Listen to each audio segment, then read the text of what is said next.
I'm gonna cook this brisket, and I'm gonna cook a nice pot of pinto beans in the crock pot. And the great part of this meal is it can kind of tend to itself because I got a lot of running and errands that I've got to do. So let's get started. I've got my brisket here, and I'm gonna put a dry rub on it. I've got our house seasoning, chili powder, just a little brown sugar, not much, and a good bit of cayenne pepper, and onion salt and dried oregano. Now all I'm going to do is just mix all this together and create my own rub. Now you can buy these already mixed up, but they're so easy to make in your own kitchen, and that way you can put your flavors that you are really crazy about together.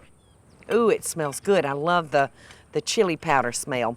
Now we're going to coat this good. Tom told me not to be shy. All right, so I've got that side coated good, so I'm going to flip him over and coat this other side. I'm just going to pour it all on and rub it into him because I want those flavors all inside of him, just like that. And you'll see that this was the fat side. Love that little bit of fat on that brisket. It's real rich, but it's so good. Tom taught me to cook this at like 250 degrees for 10 to 12 hours. Well, I'm gonna cook this in a smoker, which has a smaller surface, so I doubt that I can get it as low as 250, but I'm gonna put it on the smoker. All right, now my heat force contains charcoal, soaked hickory, and a pan of water. And because the smoker has such a small surface, it's very hard for me to cook this using indirect heat because of the compactness of the coals. So we're gonna see how it'll do, but I think it's gonna do just fine. So we'll just put this on the grill. All right, so we're just gonna put this on our fire. And the secret to cooking brisket is low and slow. So I'm gonna keep this fire as low as I can get it. Now I'm gonna cook this meat for about 6 hours until it's 190 degrees. And I'll show you a trick that Tom showed me when we'll decide whether it's ready or not. And it's a real easy trick. All right, so that takes care of that. It'll kind of tend to itself. There we go. The meat was almost so big, I think it just got caught up under the lid. But come on back over here with me. I'm gonna wash my hands. All right, so I wanna give my hands a wipe, and then we're gonna get started on our pinto beans. And this is another easy dish that's gonna take care of itself for the next few hours. I have been soaking our pintos, and when I started, it was actually covered in water. Those beans have already soaked up that water, and they've gotten puffy on us. So I'm just gonna drain that water out. Now you can cook your pintos with any different seasoning that you want. You know, I'm a ham hock girl, and I've had it cooking in a saucepan. So I've got our crock pot ready. So all we're gonna do is take our pinto beans, throw them into our crock pot, and for this amount of beans, I'm gonna put in 4 cups of water, a half a teaspoon of dried oregano, about a teaspoon of chili powder, and I'm gonna start with like a teaspoon of house seasoning. Now I'm gonna take this seasoned water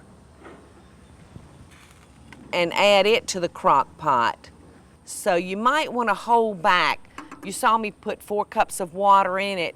I would probably hold back and use this water first, and then if it needs any more, you can add additional water.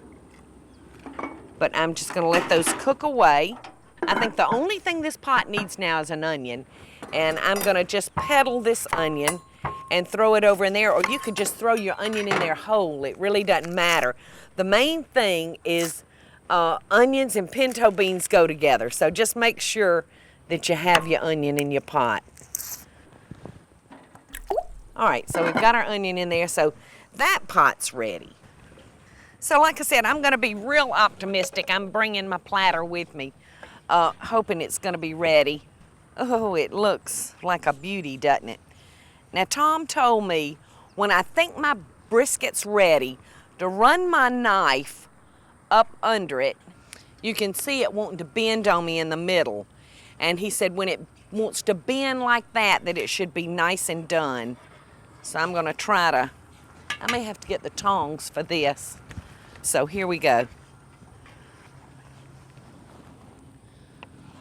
Oh, doesn't that look good? All right, now I'm gonna bring it back up here and we're gonna let it just sit out and rest for a few minutes before we cut it. I wanna bowl up some of these beans. That looks so good. Oh, and I'm gonna pull me off some of that ham. There's nothing like a little ham hock in with your beans. All right, we're getting closer to tasting, and I'm getting closer and closer to getting the food to the men. And these beans don't need a thing, but I'll still just dress them with a little parsley just to make them look good. And I saved the best for last. And I can't hardly wait to cut into this and see what it's like. So y'all ready? Oh my goodness, look at that. Look at the juice coming out of it. I don't think I'll ever be frightened of cooking brisket ever again. And y'all will notice that I'm cutting it against the grain. If you didn't, you wouldn't be able to chew this meat. It would be so tough. And you can see how the top of it is turning a little pink, and that's from the smoke. Oh my goodness, I'm so proud of it. Y'all, this looks so good, I don't even think I'm gonna bother putting me a little plate together. I think I'm just gonna eat it like it is, because I gotta get this down to those men quickly.